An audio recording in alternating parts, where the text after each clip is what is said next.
Hello guys, and welcome back to another tiny tutorial.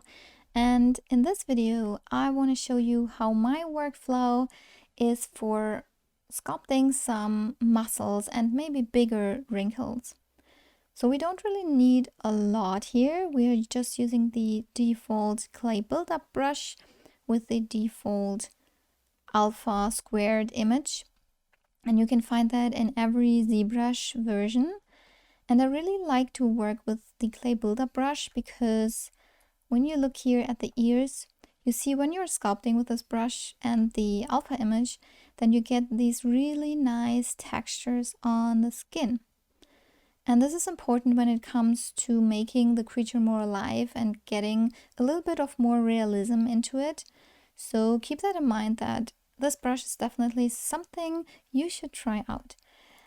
But let's just see here. So I see a lot of people doing these kind of workflow when it comes to muscles. They're just making a stroke from the top to the bottom to build this muscle. And yes, of course you can do that, but it doesn't really look natural. So I thought I would make the same, but more in a zigzag way. So going from side to side and down. This gives a little bit more texture on the whole muscle, and it connects better with the rest of the skin around it. You can see, so when we are comparing that with the other side, then you can definitely see that this one fits better into the whole skin, and it has a really nice texture all over with all these lines in between, compared to the other one who only have these really harsh edges on the side. I mean, we have a little bit of structure here in the middle, but it doesn't really keep the focus. The focus is more the edges on the side.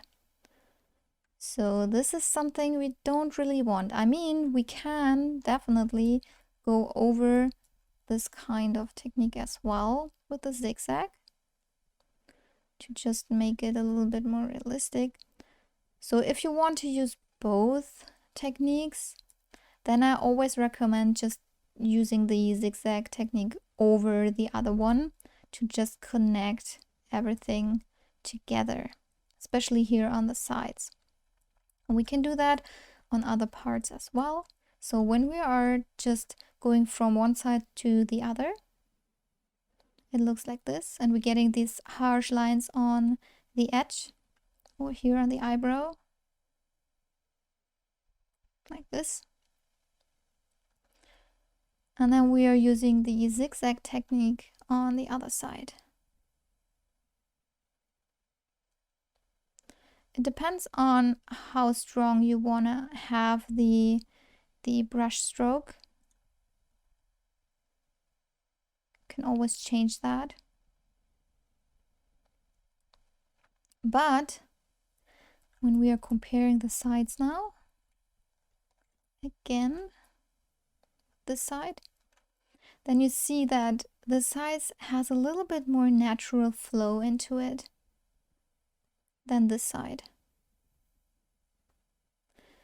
And that's what we really want for the result. Another really good tip I can give you is to, when you are building muscles and wrinkles and all the details on the skin, I highly recommend just doing it in a very, very low poly state. When we look at my model, it doesn't really have a lot of poly counts here. Especially here, it gets stretchy a little bit. And you can even go lower than that, but I just use this model for the presentation right now. But like I said, when we are building up our muscles and wrinkles, it is better to do that step by step. So using a very low poly mesh, then going a little bit up and sculpting over it again, going a little bit up, sculpting over it again, going up, and so on. It is better than just going up in a very high poly count already and then sculpting the muscles, because then it kind of look a little bit wobbly and not really realistic. So just keep that in mind.